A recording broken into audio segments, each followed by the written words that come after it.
This is the new DJI Ronin RS3. We're gonna put it through its paces in different environments, including another world. But first, you might not wanna get close. We a little wild war, covered in tattoos. Run it up, taking all the views. Stepping up place, feeling the fear. I know you feeling it in the air. Whole squad wearing all black. Motivation's looking real bad. We back to the bone, raising a fire alone. We ain't never needed nobody. Give me 6 feet, this is my party. Ain't got no feelings, we heartless. Take a peek inside the darkness. Blow up the spot, then we running. Ready or not, here we coming.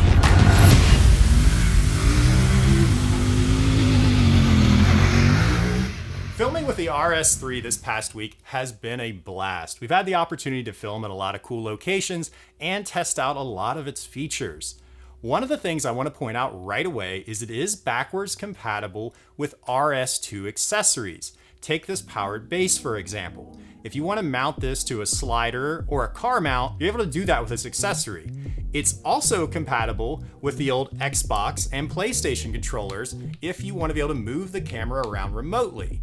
You can also use the phone app if you don't want to use an Xbox controller. While we were out chasing that rail buggy, we actually had a couple of our batteries go dead, and that's our fault because they weren't fully charged. And that brings me to another point about this gimbal. The handle the RS3 comes with is actually pretty short. And what's nice about this is when you put the gimbal on the handle, it actually has a pretty low center of gravity. See, since we didn't charge all of the batteries for this mount, we had to switch back to using the original Ronin handle. Ordinarily, these things are way too tall. Take the old Ronin S, for example, which is substantially taller, and you have to deal with it flipping around. We'll get to that later. And because of that height, it puts too much torque on the gimbal and can damage the mounts and just break the screws off. Now, this does only have a 1/4-20 on the mount, so when we mounted this on our car, we ended up using straps as a safety, which is something you should always do. You never want to trust 1 or 2 bolts to hold your entire camera rig.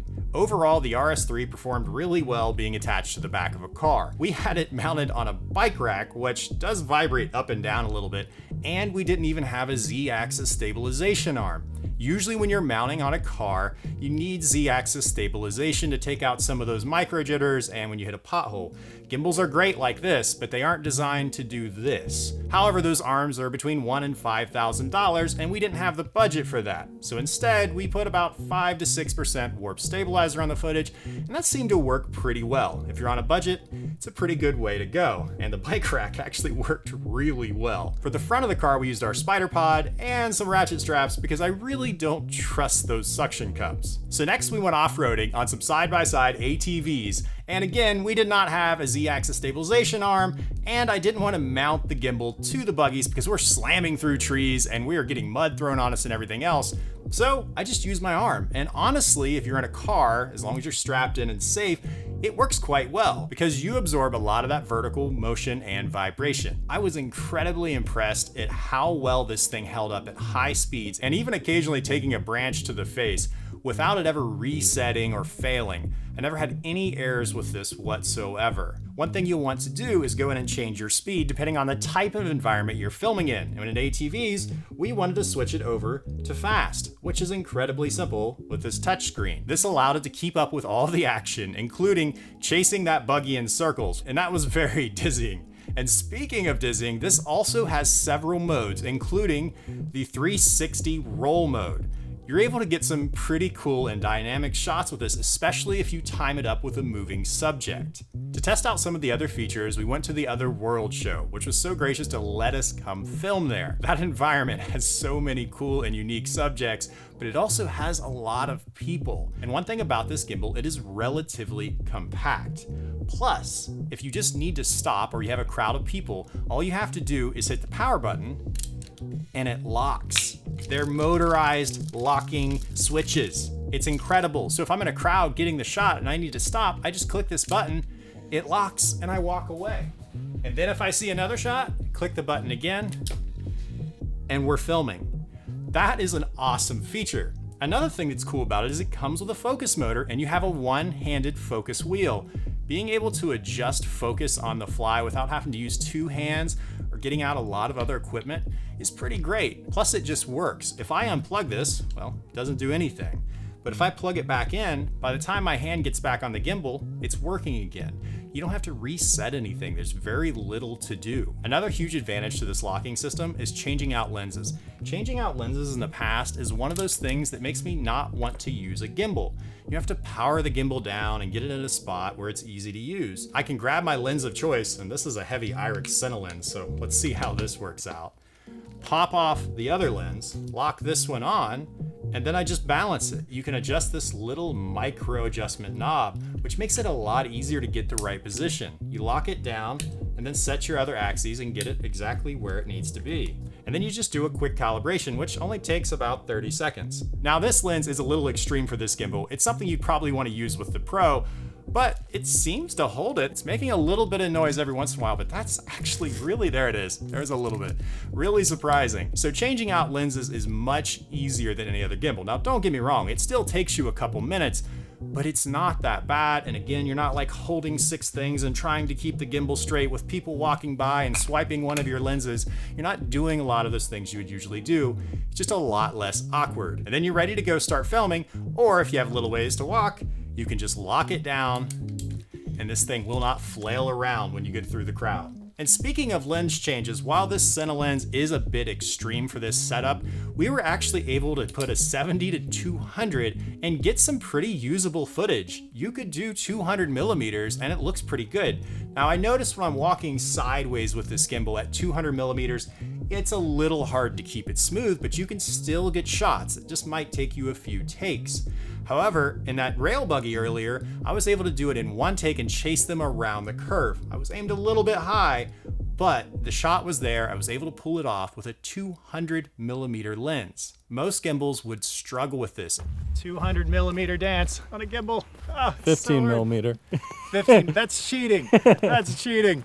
It looks great on my screen. All I see is a big furry thing on top of your camera.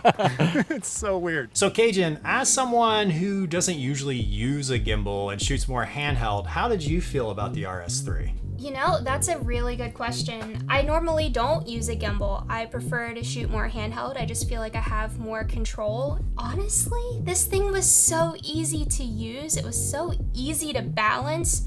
That's one of the things that has really kind of held me back, I think, in the past from using a gimbal. And the footage turned out just beautiful that I feel like I might actually start using a gimbal. This is mine now. I think in a couple weeks after DJI sends us another gimbal, yeah, this one I think was damaged in the buggy earlier, so we'll get another one. Hey, is somebody here? Michael Tobin, what are you doing? So Michael, what did you think of the RS3 Pro? First of all, I was genuinely shocked as how close both of them actually were. They pretty much share all the same features. The only reason that I needed the Pro is because my obnoxiously large Blackmagic 6K Pro, and that was the only reason that it wouldn't physically fit on the RS3. It's kind of a toss-up between if you went for the Pro. Like, I mean, if you stuck this camera package or something similar on the Pro, you're not really going to notice much of a difference between the two. So honestly, like you said a few minutes ago, this is probably the first gimbal in a long time where I'm like, okay, I'm actually going to bring this with me. Right. Because prior to that, like, gimbals either didn't provide enough value, they were too clunky, or whatever. So it's actually nice to have something that is an upgrade and actually adds a lot of value to shoots, especially as like a solo creator. And that makes sense. I think too, you know, people overlook with the Blackmagic cameras, the manual focus with that LiDAR is really nice. And you know, I got a Blackmagic on the way because I'm about to put it on that drone right there. But you know, I think having the ability to use LiDAR and hold that big camera appeals to a huge market because so many people use those cameras and they just have a beautiful image. So it really does make sense why you'd want to use the Pro for a camera like that. For our small Sony cameras, this thing's fantastic though. Yeah. So yeah, you guys should definitely go check out Michael Tobin's video on the Pro. I'll link that at the end of this video. It's definitely worth checking out. I'm sure his video is going to be way better than ours. So nope. Go look at it. Nope. Don't lower the standards a bit.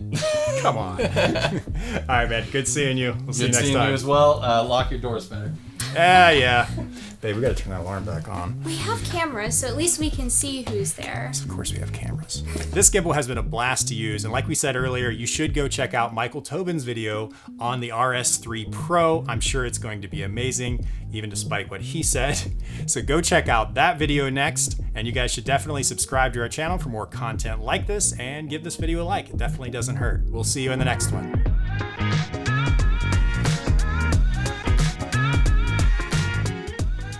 I'm going to say in the meantime, you should subscribe to the channel, give it a like, and then you're going to point at the corner and saying, Google, be a little louder. While you're here, you should.